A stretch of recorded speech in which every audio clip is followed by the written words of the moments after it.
네, 여러분 안녕하십니까. 오늘은 2024년 10월 20일 주일, 자, 미가 시리즈 이제 세 번째 시간으로 여러분들과 함께 하겠습니다.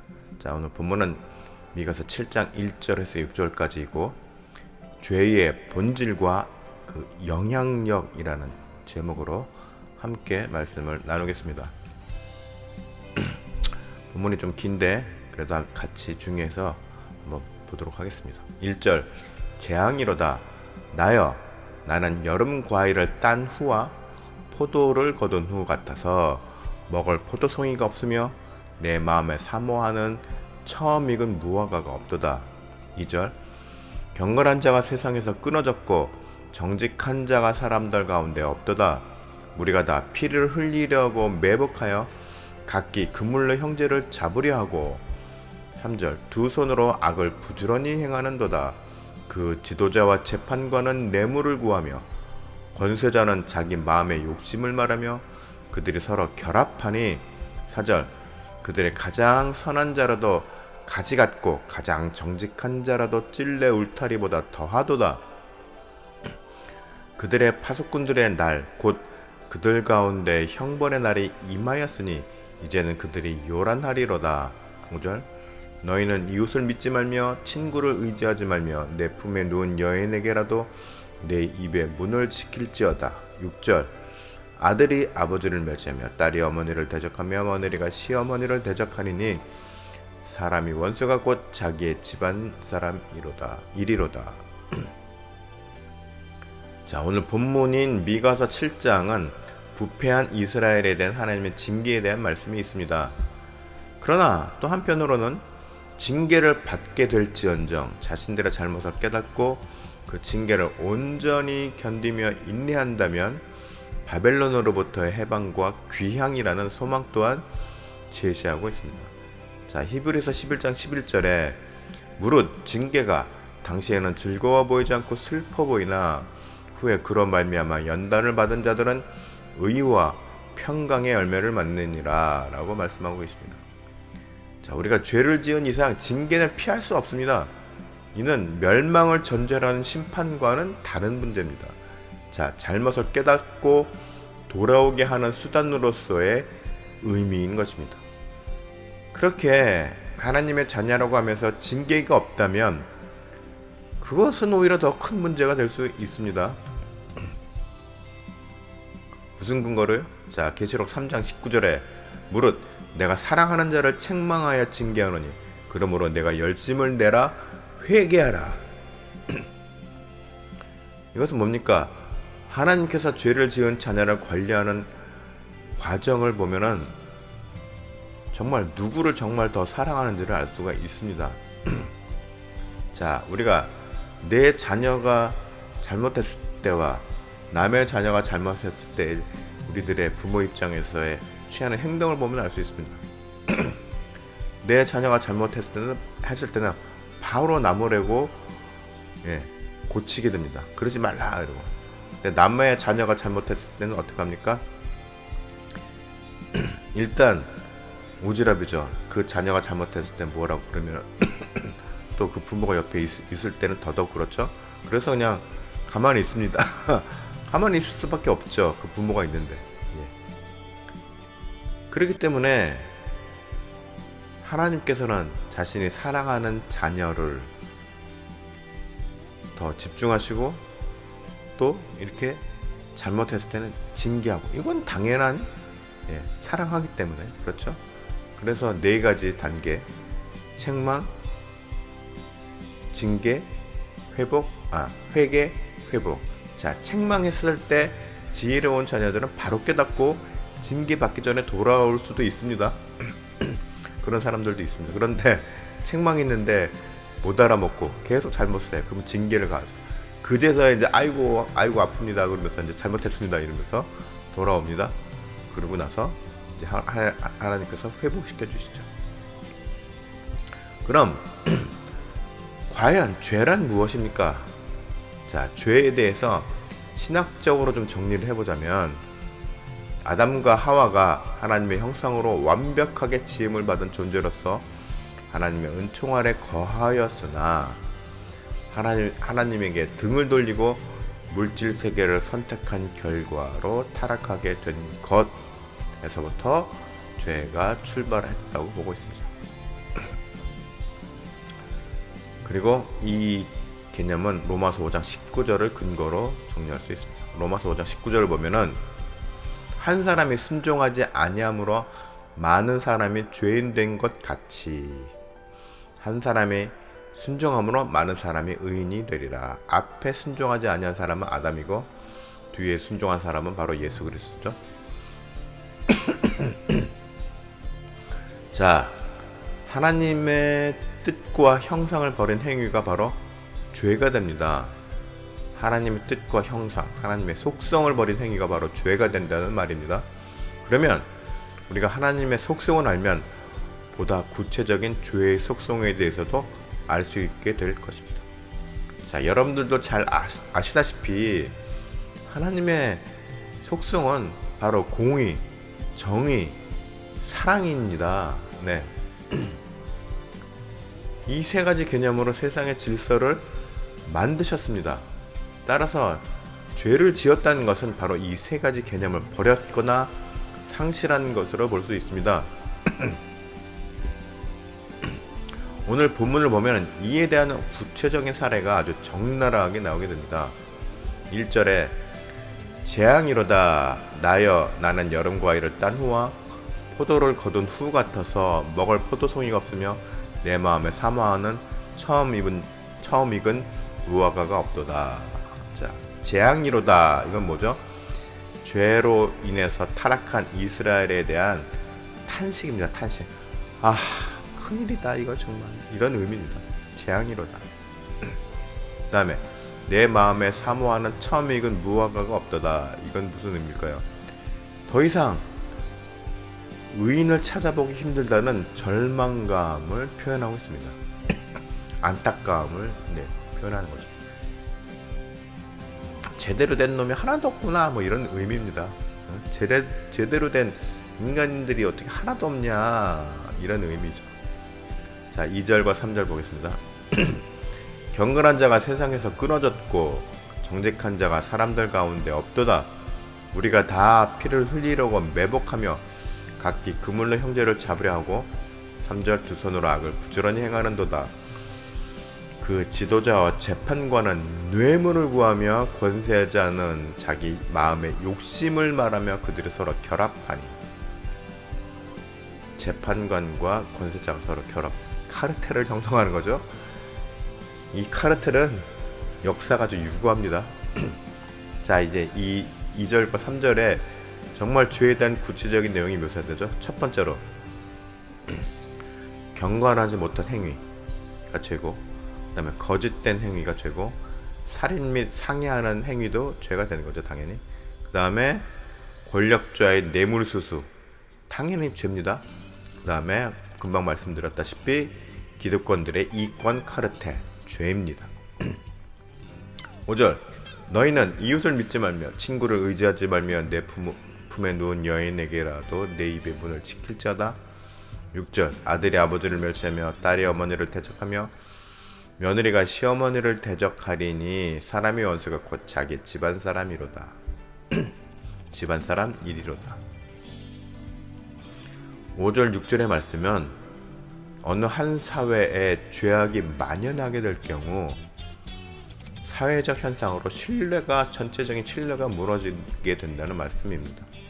이웃 간에, 친구 간의 신뢰가 무너지고 심지어 부부 간의 신뢰 관계마저도 깨질 수 있습니다. 그럼 어떤 결과가 나올까요? 사회 구성의 가장 근본이자 핵심인 가정이 붕괴되고 결국 사회가 붕괴된다는 말씀인 것입니다. 자, 이 말씀을 보면은 결코 몇천 년 전의 과거의 역사로만, 과거의 현상으로만 여길 수 없는 내용이죠. 왜요? 지금도 여전히 어느 나라, 어느 사회에서는 이런 현상들이 일어나고 있기 때문인 것입니다. 결국 지도자, 사회 기득권층이 타락하게 되면 그 국가나 사회는 근본부터, 뿌리부터 흔들리며 붕괴라는 현상이 아주 필연적으로 일어나게 되는 것입니다. 그리고 이는 숱한 역사를 통해서 보았고 또 경험하기도 하였으며, 그리고 현재 진행형이기도 합니다. 어디에서는. 그렇죠? 어떤 분들은 지금도 눈으로 보고 실시간으로 확인하고 계시는 분들도 있을 수도 있습니다. 자, 4절. 그들의 가장 선한 자라도 가시 같고 가장 정직한 자라도 찔레 울타리보다 더하도다. 그들의 파수꾼들의 날 곧 그들 가운데 형벌의 날이 임하였으니 이젠 그들이 요란하리로다. 어느 한 사회가 극도의 어떤 도덕적 붕괴가 임하게 되면 모두가 상대방에게 아픔을 주는 상처만이 남게 된다고 말씀하고 있는 것입니다. 즉, 사회적으로 치유나 정화의 시스템이 망가진 극도의 혼란만이 남은 사회가 되는 것입니다. 완전한 디스토피아 세계가 되는 것이죠. 이제 우리는 다시금 앞서 말씀드렸던 하나님의 인류를 관리하시는 시스템으로 돌아가 보도록 하겠습니다. 자, 먼저 책망이 주어지고 그 다음에 잘못에 대한 징계가 임하게 되고, 그래서 회개할 수 있도록 합니다. 그래서 회개가 이루어지면 다시 회복시켜준다 라는 거죠. 이 징계에 대한 말씀은 또 있습니다. 고린도전서 11장 32절에 우리가 판단을 받는 것은 주께 징계를 받는 것이니 이는 우리로 세상과 함께 정죄함을 받지 않게 하려 하심이라. 네. 세상과 더불어 같이 그냥 같은 급수로 나중에 심판을 받지 않게 거기서부터 끄집어내기 위해서 우리에게 미리미리 징계를 주신다. 깨닫게 하기 위해서. 그런 말씀이죠. 하나님의 질서로부터 일탈하는 모든 행위가 죄의 시작입니다. 이때부터 하나님은 우리들을 돌이키기 위해서 책망하시고 징계하십니다. 그리고 예수 그리스도를 통해서 회개와 회복의 절차마저 간소화시키셨습니다. 아니었으면 오늘날에도 우리는 여전히 제사를 지내야 되고 짐승을 잡아다가 또 죽여서 피를 흘려야 되는 그런 수고가 있어야 되겠죠. 그런 모든 절차들을 간소화하셨습니다. 이게 바로 하나님의 사랑인 것입니다. 자, 사랑과 용납은 나의 죄나 누군가의 죄를 그냥 묵인하고 모르는 척하고 넘어가거나 방관하는 것이 아니라 오히려 죄를 낱낱이 밝히고, 그래서 잘못됐다는 것을 깨닫게 해가지고 돌이키도록 권면하는 것이 사랑과 용납인 것입니다. 자, 우리가 짓는 죄는 하나님께서 세우신 세상의 질서를 무너뜨리는 행위입니다. 거스르는 행위입니다. 그렇게 세상의 질서를 거스르는 순간 내가 갖고 있는 사회적 영향력과 크기에 비례해서 그만큼 사회가 망가지고 상처를 받게 된다는 것입니다. 그러니까 내가 사회적으로 좀 인플루언서예요. 좀 지도자급에 있어요. 또 뭐 권력층이에요. 네, 굉장히 유명한 사람이에요. 그러면 그랬을 때 내가 그래서 어떤 잘못을 했을 때, 질서를 거스르는 행위를 했을 때 그만큼 사회에 미치는 파장이 크다는 것이죠. 이건 당연한 거죠. 네. 그래서 소위 뭐 공직자들의 그 행동을 또 강하게 규제하는 그런 것도 있죠.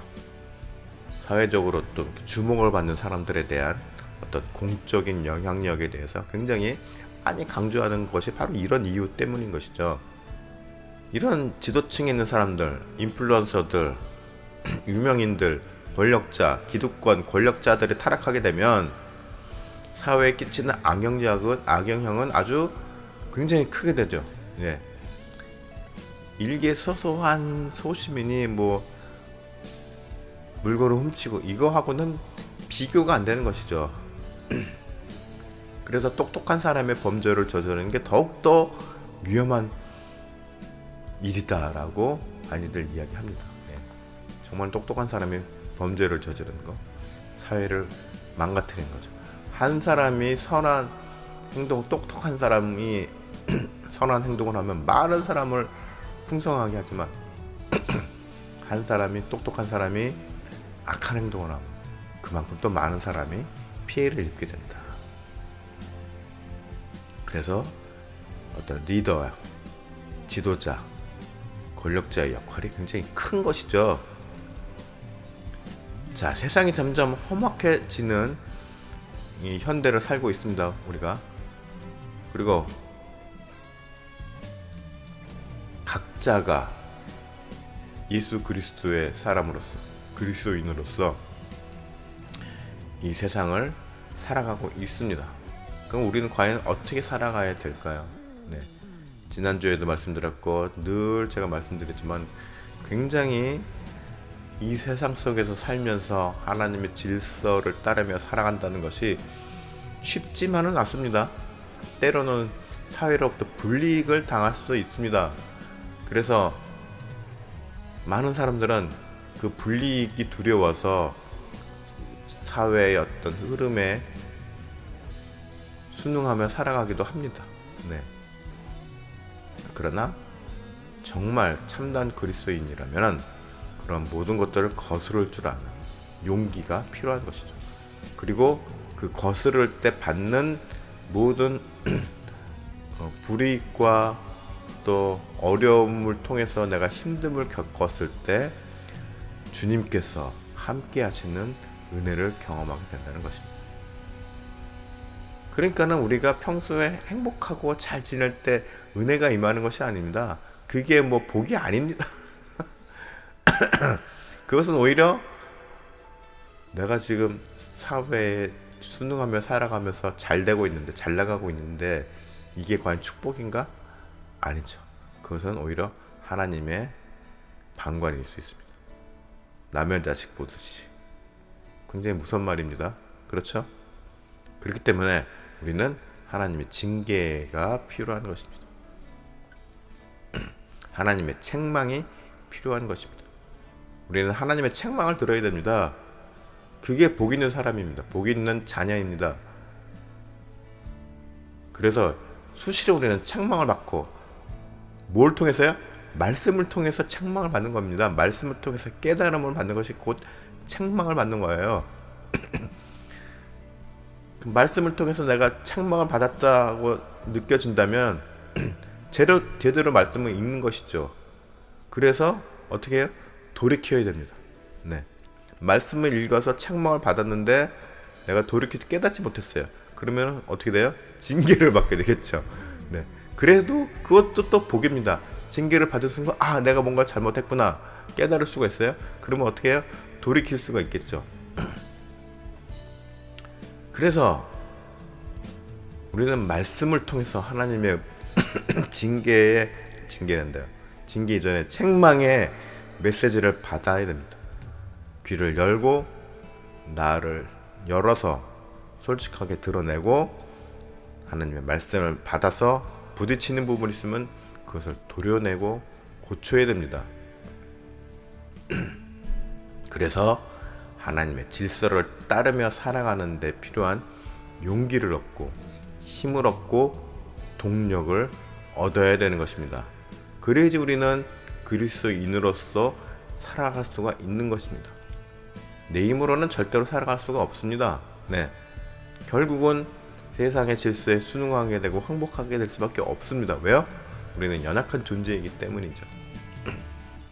그렇기 때문에 주님의 힘이, 은혜가 필요한 것입니다. 하나님의 뜻대로 살아가고자 하는 사람에게 은혜가 필요합니다. 도움이 필요한 것이죠. 그래서 여러분들 모두 이 사회를, 이 세상을, 그리고 이 교회를, 내가 속한 교회를 망가뜨리는 사람이 아닌 트러블 메이커가 아닌 오히려 치유하고 주변을 회복시키는 삶을 살아가는 그런 아주 복된 성도들이 되시기를 축복합니다.